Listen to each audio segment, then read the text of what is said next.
The concept of social mobility is one that has always deeply intrigued and fascinated me, as I've always been keen on understanding how individuals, groups, families, and entire lineages manage to move up and down the social and economical ladder. While some systems and societies make it easier and more fluid for people to have that mobility and that ability to move up and down the ladder, more often than not, restriction and systemic stratification make it way more rigid and impede people from having that mobility. As Western societies are now said to move toward classless societies, the inequalities around the globe are raging. Only 1% of the world richest owns half of the wealth, while the other half of the population only has access to 0.75% of the world's wealth,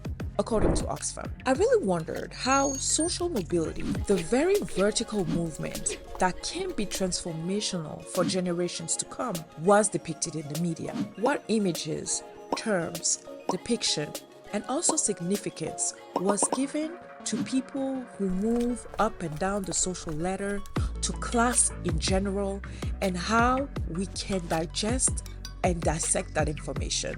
Most importantly, how understanding that depiction in the media can give us tools to empower ourselves and to really get to the core issues of class in our societies. In this essay, I explore the diverse definitions of class through the concept of transclass, which will lead us to decipher how the media actually depicts different classes and the people who move between those lines of social class. It will also allow us to understand the impact it has on our own definition of class, how we see others, how we see ourselves in between those categories, and to create a saner environment for us to digest, dissect, and better treat each other as a society. The seed to actually conceptualize this video essay was born sometimes last year. I was watching a documentary on French-German channel called Arte. It is an excellent channel. If you ever have the opportunity to watch some of their content, I will highly recommend it. They have a show called Les Idées Larges, which is mainly about philosophy and theories. And in that particular episode, they were talking about transclass. They were asking if it was possible for people to actually leave and transcend their class of origin. This show was excellent, and it left me with a lot of food for thought, and then I just left it there. Funnily enough, it's an Instagram comment on a popular French influencer that really got me back to that video. And I quote, "La bourgeoisie française qui va dans les favelas, que c'est mignon. Là, vous verrez peut-être ce qu'est la vraie misère." That comment was left on Sally's page. She's a very popular French influencer and she does excellent social commentary. This comment really kind of baffled, intrigued, and confused me. And not necessarily only because I believed that it was strange to tell a Black woman in Brazilian favelas what is misery or poverty, but most importantly, assuming that she belonged to French bourgeoisie. All this was very strange to me. It just didn't add up. But I don't necessarily think that it was the commenter's fault, that he was wrong in any way.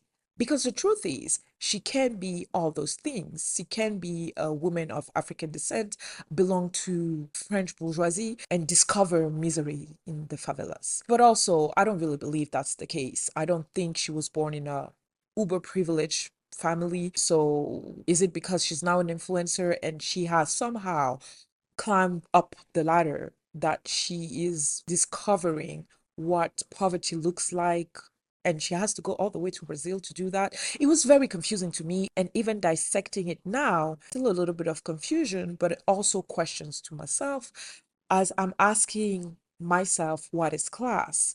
Is it static? Is there immutable elements like race, gender, religion, can we really transcend our class, or is there always that part or those elements of who we are that is linked to where we came from?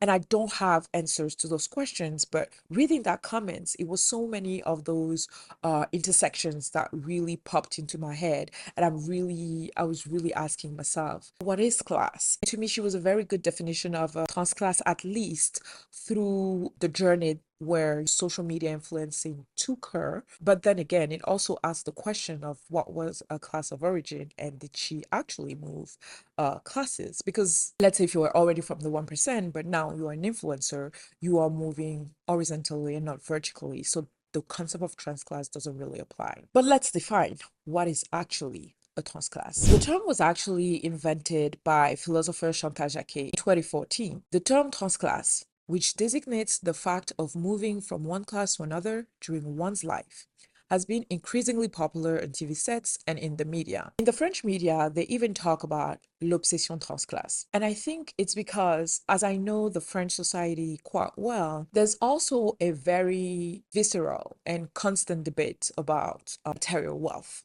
And people moving up and down the ladder can sometimes be seen as negative. So that new regain of popularity and that new term is actually to part away from the initial definition of people leaving their classes. And because it was often an embarrassment at the beginning, this change of class is now an accomplishment, a pride.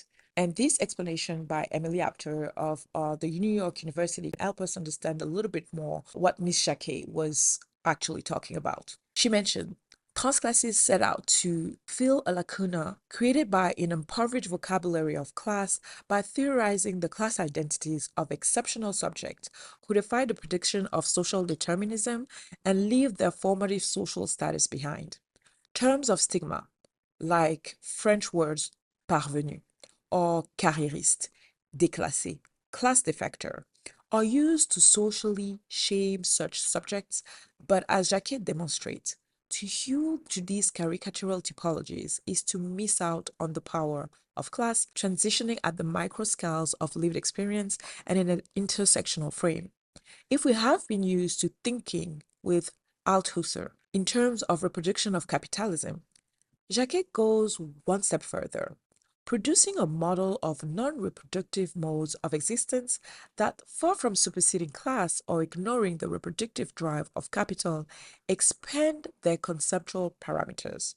I love it. Experiment in concept work that draws on self-narration in literature and autoethnography, from Stendhal to Richard Wright, Pierre Bourdieu, Annie Ernaux, and Didier Ribon. Transclasses will be essential reading for interdisciplinary fieldworkers committed to new lexicon of identity, class struggle, and social change. And this was published by Emily Apter, the author of An Exceptional Politic on Obstruction, Impasses, and Impolitic. I absolutely love this new way or these new possibilities of defining social mobility, but also how people define themselves and their classes. It really brings us back to defining what is actually class. We can go back to that funny Netflix clip. So during the documentary retracing the life and career of David Beckham, his wife went viral. She was asked about her childhood and she was defining the class she thought she belonged to. And in a very funny clip that has since been viral, Victoria mentioned that she was part of a working class, as she also defined her dad driving a luxury car. At this very moment, David peeks into the room and really calls her out and telling her that basically, no, ma'am, you do not belong to the working class. Because you could feel at that moment that it was quite sensitive about those issues of class. We're very working class. Be honest. I am being Be honest. I am being What car honest. did your dad drive you to school in? So my dad did. No, one answer. My dad. What car was it? Alright, it's not a simple answer What because car? What did you get your dad to drive? it you depends. To school in? No.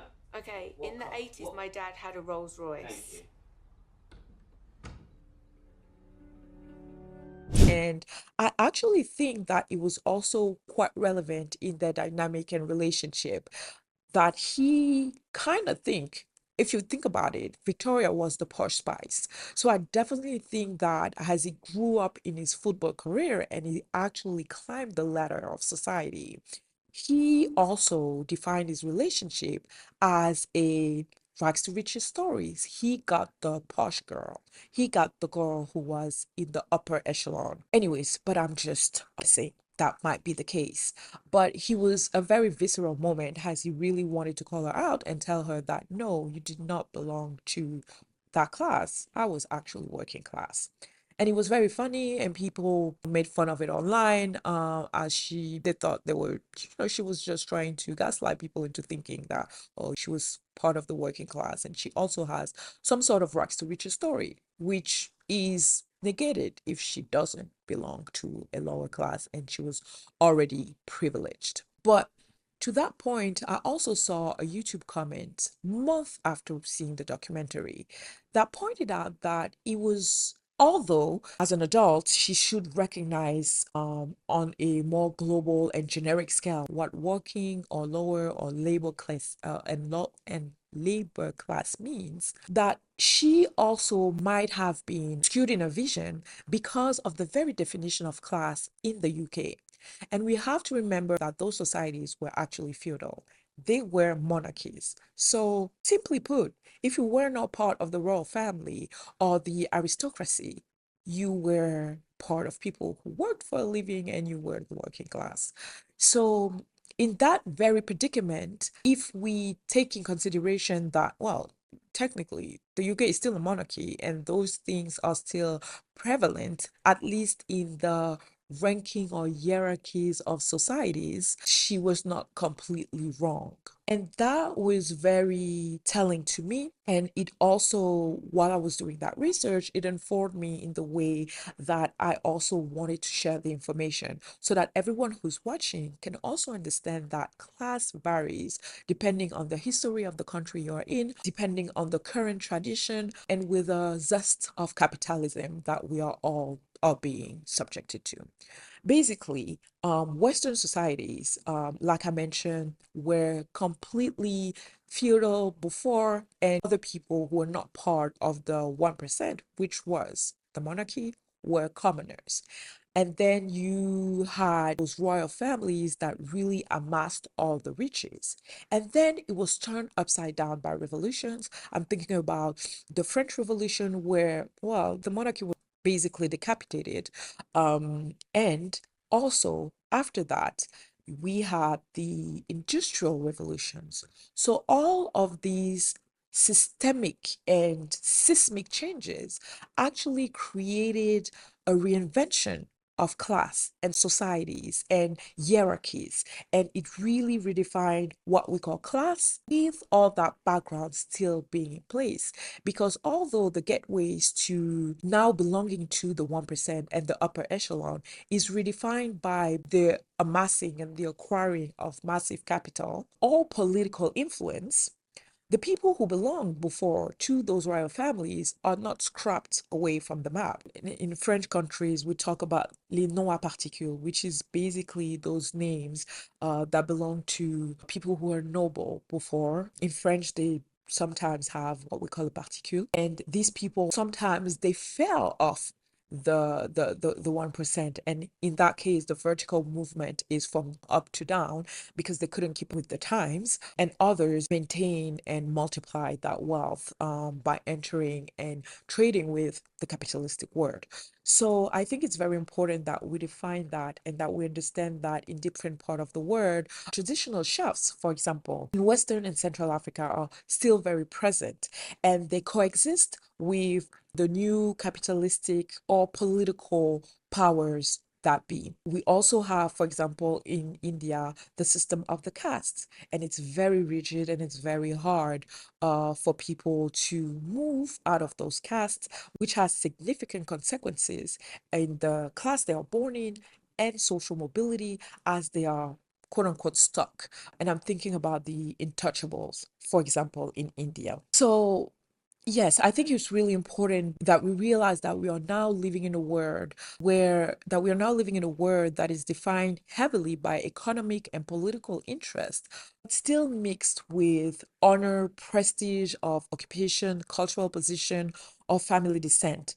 Theories of class have been vastly discussed by many thinkers like Thomas Hobbes, John Locke, Jean-Jacques Rousseau, Karl Marx, Max Weber, and plethora of forward thinkers. In very simple terms, all through the essay, we will refer to roughly three classes, which is the upper class, the 1%, the middle class, and then the working lower labor class. And in terms of the term transclass, it made headline in France around 2020, 2021, and it was very prominent in media like Le Monde, La Croix, Radio France, who really tried, in my opinion, to break down that new term and that new social phenomenon and trying to run away from maybe terms that were already overused or didn't exactly mean the same, like what we call in French l'ascenseur social, which is the social elevator, or maybe meritocracy, that are terms that now have become like idioms in general culture. But just as those media were depicting a glorious image of people who are transcending their social class, I also really wanted to focus on what is the true depiction of class in the media, specifically lower class and working people. 2020, Katie Day, Bridget Rickett, Maxine Hulhaus from Leeds Beckett University delve into the topic of class discourse and the media in their book, Critical Social Psychology of Social Class, focusing in particular upon the contemporary genre of reality and lifestyle programs on television. They demonstrate how such popular programming reproduces meritocracy discourse and psychology's issues such as worklessness as being the result of individual deficits and failures. The chapter also discusses work on more explicitly hostile depiction of poor and working class people, which invite judgment, ridicule, and revulsion. It is argued that such media depiction, far from being innocuous and mere entertainment, inform people's understanding of class differences and social and economical policies in ways that obscure exploitation and injustice, bolster class discrimination, discourage positive social transformation. Speaking of reality television, I think it was also one of the elements that really struck me. As I've seen numerous shows on television, especially in the US, the UK, France, and a little bit through Africa as they're starting to emerge as a genre as well, I could not help but notice that the people who are participating in those programs are by definition transclass. They are people who try to use the fame and the money coming from those programs to climb up the social ladder. Now, mind you, it also is very dependent on their own definition of what is climbing the ladder. For some people, it might be just being visible and being famous, and it in their mind equates to riches, but both are not always mutually exclusive. Those programs, in so many ways, are caricatures of who people from the working class are. And it is both nourished by the producer, who come with a very specific narrative. When we see shows like Jersey Shores or like Housewives, they come literally with scripts and intentions, and they entice these people and put them in situation to perpetuate the bias and the images that they want them to portray. And then it is also alimented by the people who participate in the program, who, number one, sometimes are completely oblivious to the storylines.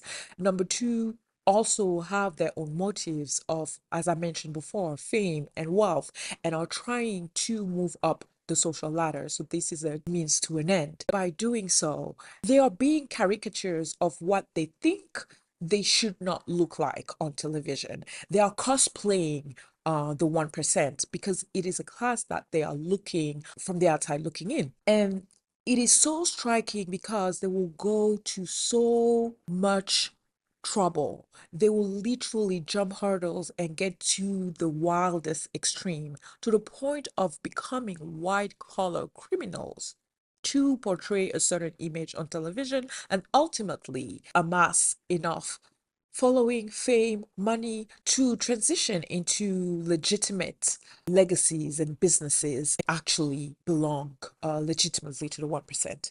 And I really find it interesting that the lower and even sometimes the middle class are depicted in the worst of terms in those shows, while the people who are, I would say, behind and in front of the camera are actually people trying to emulate a class that they don't belong to and despise the class that they're trying to run away from, which is a perfect case of madness to me. But it's not only related to, reality television or entertainment. You also have very brutal representation of the lower or middle class in the media, whether it's in the news or the newspaper. And Jeremy Ullman in July 2020 blatantly asked how the British media could get away with portraying working class in such an insulting way. And I think it is a very important topic to put on the table because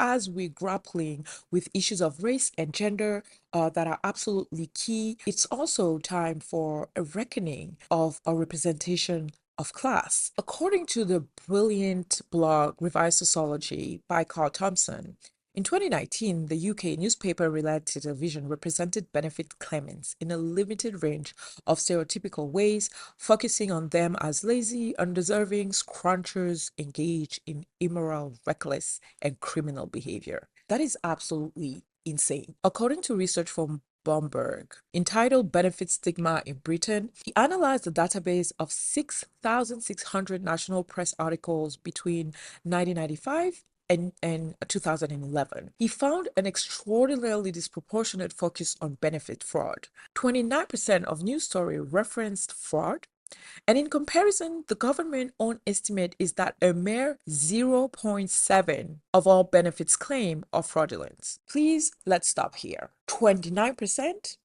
0.7%. That is one of my battles with this channel. When I do those essays, I really try to make it so we can all root our opinions and our perceptions and our judgments in facts. But of course, if some things are misrepresented to that extent, it makes us create a problem that doesn't even exist in the first place. The common language used to describe benefits as undeserving were fraud and dishonesty, including those such as faking illness, dependency, including underclass or unemployable, non-reciprocity and lack of efforts, including handouts, something for nothing, lazy, scrounger. It also includes defining them as outsider in status and calling them immigrants or obese, basically ostracizing them and taking them out of the norm. The language used to describe benefits claimant as deserving included need like vulnerable, hard-pressed, or disability, disabled, disability. It's very important as we look at these numbers to note that the Time and the Mail are Britain's most widely circulated newspapers. To contrast what we just mentioned and to have probably a little bit more of an holistic view of the depiction of different classes in comparison in the UK, I thought it was very interesting to look at a graphic made again by Carl Thompson for Revised Sociology. I think it is so enlightening to see how different classes are actually depicted. So if we look at that graphic and the media representations of social class, we can see the entire web of the classes that we mentioned before. And you see that, of course, at the top of the echelon is the monarchy. There's a generally positive representation. The criticism is rare. And I love that he also added those elements of branding and systemic communication work. By that, what I mean is you can see that after World War II, the monarchy reinvented themselves and they are now called the royal family, which is a total rebranding. This is actually a media invention. It is so interesting to notice because it basically makes them closer to the people, make them more likable and palatable, although they are absolutely not, but is the purpose of branding. That's how it works. It is to create elements that are not necessarily true. And they are used to reinforce a sense of national identity, with royal events part of a yearly calendars, the royal weddings, and the queen is the ultimate symbol of the nation. On the other hand, you have the wealthy class, where the media presents them in a very positive light as well. There is a disproportionate focus on share prices in the business news, for example, while most people don't actually own shares. So those are the odd ways that the media sometimes engage in representation of wealth. Is why are we talking about stocks and shares so much if we actually don't have access to it? But anyways, there's also a disproportionate focus on the lifestyle of the very wealthy, and they are widely revered. And depending on what angle we take, it can be for the business savviness with shows like Dragon Den, where they are actually the gatekeeper to not only the money, but the knowledge, the mentorship, and the experience of having access to this new wealth, which is entrepreneurship and having access to capital. So there's a wide range of how the wealthy is depicted, and it's generally positive and dynamic and multi-layered. Then you have the middle class that seem to be overrepresented on daytime show. Most TV presenters are actually middle class. So I think that creates a middle class word even on television by definition and by default. Then you have the working class that we've mentioned in the past, with very few shows with focus on ordinary people living ordinary working class lives, and Main Street soap opera that tend to be the most watched representation. But again, it is not a fair or true representation of who they are. Then you have what he calls here the underclass, and the coverage of poverty focus on individual. And I think personally it really takes us away from the systemic nature of poverty. It is not their sole responsibility. This is how the system is designed, and that is not emphasized in the media as such. So it's not structural issues, or it is not the government or the political class. It's by their own individual design that they are poor. It is their fault. And the media coverage of the underclass is generally negative. So yeah, I thought this graphic was really enlightening, so we can really see side by side all the differences and how it is portrayed. Of course, this is limited to the UK media, but I think you can find elements here to translate and transpose in other environments where things tend to be pretty much similar. And on the other end, the imagery and depiction of how people who transcend their class of origin is also problematic. The Changers are seven British men, studies by Andreas Jatisoglu from the Newcastle University Business School, who had experienced upward mobility in their lives. A vast body of quantitative insight into upward mobility exists, but yet the qualitative experiential dimensions of upward mobility is understudied, especially in relation to the lives of upwardly mobile males. The article examines how sections of the mass media have produced a didactic notion of middle-class masculinity, which the Changers feel compelled to replicate in their everyday lives, largely via the men consuming specific expensive commodities. Attention is drawn to the anxieties which the Changers endure because of their social mobility and associated attempt to qualitatively appear middle class. I think this case study is very interesting in the sense where it now talks about the impact and the internalized pressure, insecurities, negative self-talk that we get to experience because of what the media tells us we're supposed to be, or we're supposed to move. It's a mess because, to be honest, because of the now very sensationalistic, capitalistic, and over exaggerating nature of media, I believe that no matter what class you belong to, there is a very skewed representation and perception. So whether you're moving up and down the social economical ladder, there is a real question to be asked about, first of all, how you represent yourself based on what the media told you were, and how you represent the class you're moving up to because of who the media told you they were. So even the anxiety of moving upward, not knowing what you will find there, how you should behave there, what is actually the true reality of what living in that class means is very tricky for the minds of people who I believe are very eager to benefit from social mobility. Because once you actually transcend your class, then what? Now you're left in a very specific position where people perceive you in a certain way because of where you came from, where you're trying to go, and you also are riddled with those questions and doubts. And it's a very tricky game. I think we play a lot in society. When I see how people perceive people from other classes, people in their own classes, how they see themselves, the issues of class are tremendously important to the definition of each and everyone's identity and how they perceive themselves and how they move into the world. And the responsibility of the media is humongous because there's nowhere else to hide. This is supposed to be the reflection that people see, and you're telling them who they are not. And it's one thing to not be able to fit the whole story in a newspaper or on a front page or in a 5-minute news report. It's a whole completely different things to amplify stereotype, bias, fabricate stories, and this happens a lot. It is not even reflective of the real life and the real truth of people who belong to that class, but other imperatives that are not top of mind for journalists of media entities, being sensationalist, going viral, the commercialism, the capitalism, the survival of those news entities, the fact that the newsrooms themselves are made of middle class privileged people who will now perpetuate those bias, the fact that newsrooms are not diverse enough and don't and cannot give voice to the people that basically they don't know much about.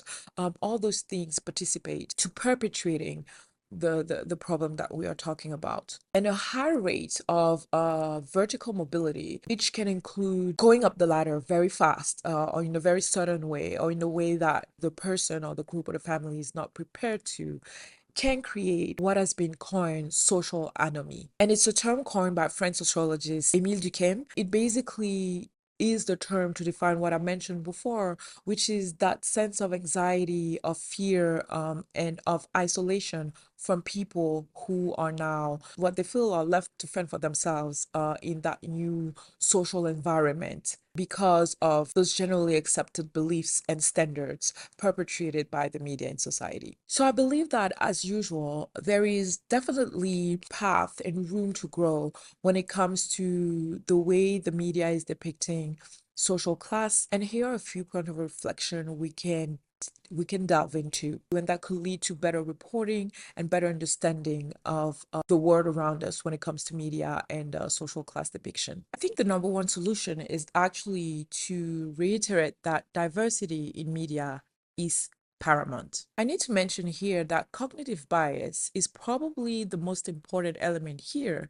If most of the journalists or people in the newsroom are from a middle class background, it is expected for them to, if they haven't checked their bias, to demonize or ostracize or stereotype people who are from lower classes. And quite frankly, people who are also, depending on how they were raised, in upper classes. They can fantasize about it, they can demonize them as well. But if you belong to a certain class and you are the only type of person now making the newsroom, it is inevitable that we will see bias and stereotype. And I love the idea of Carla Murphy when in 2019 she asked why we need a working class media. In this piece, she brilliantly tries to break down basically the issues of class, but also how they were, for example, intrinsically close and linked to issues of race, because in very coverted ways, sometimes, especially in America, lower class were addressed as a coverted way to address race because of blatant racism, but also political hypocrisy.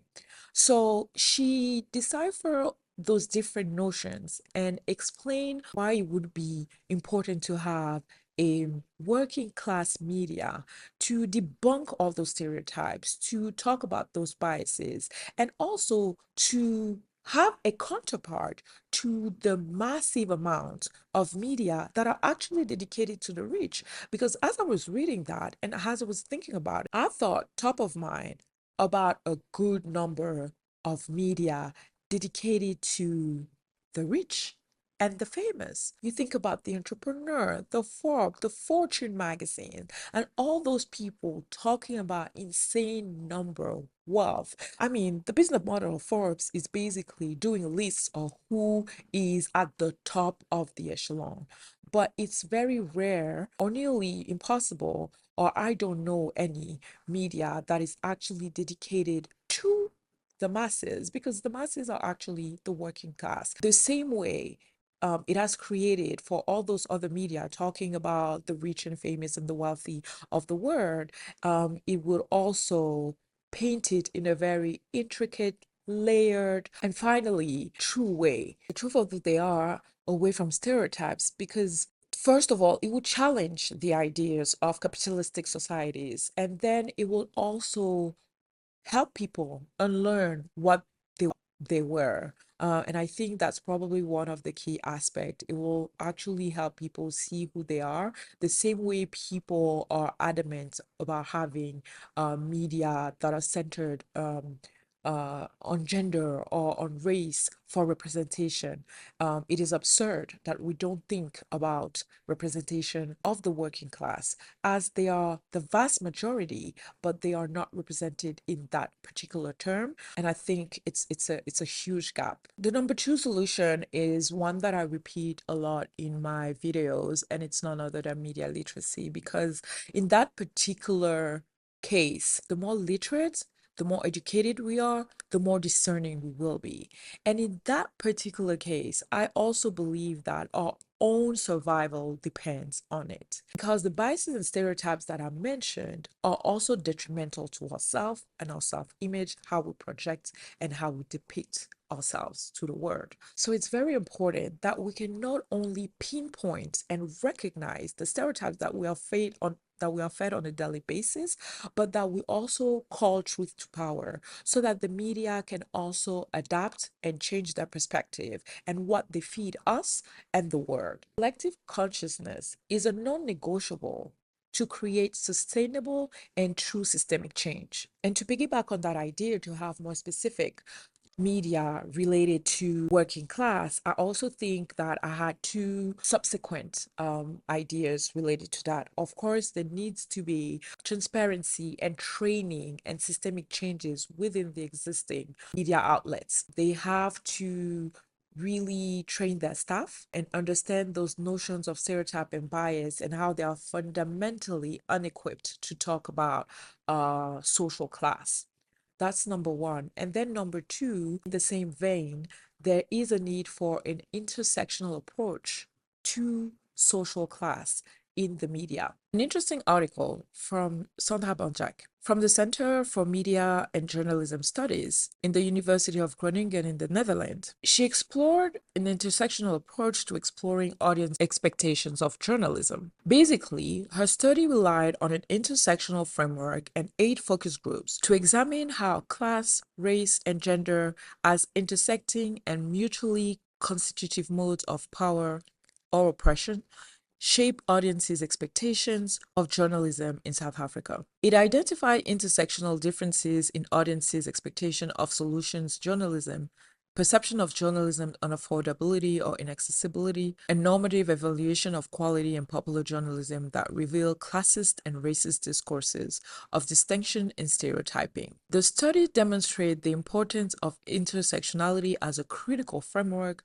for studying audiences' expectation and the extent to which they are included or excluded and rendered invisible to journalism dominant ideology. As we continue to discuss classism, elitism, and biased narrative, I really encourage each and every one of you to debunk the stereotypes and all of the preconceived notions that we already internalized about our own class, the class we belong to, but also about all the other different classes in society. I believe that if we work on debunking and unlearning all the internalized bias that we have and that we nurture on a daily basis about the class we belong to, the class we aspire to be in, and the classes that we never belong to. It is not necessarily to have action points today, but as we continue and we progress, and the media will also continue to evolve at a very, very frightening speed, it keeps us alert. It keeps us questioning. Is it true what they are saying about you? Is it true what they are saying about others? And most importantly, how do we carry it in the word? How do we go and now speak to people? How do we go and how think of those classes? I think it's very important we question where we got those ideas from and where and how they were perpetuated. So if we do that, and if we take ownership of our own biases, I think is the first start. Of course, it does not negate the responsibility of the media to be more responsible in the way they pick classes, and most importantly, ultimately, the people who belong to those groups and are constantly defined by these restrictive and, quite frankly, false narratives. If you enjoyed this video, I am so grateful you stuck around and will be delighted to read a comment from you. You can, of course, like and subscribe. The entire list of articles, research papers, and references is available in the bibliography linked in the description below, as well as other key details you might like to get access to. See you very soon in another essay as we continue to decipher media impact and strategies together.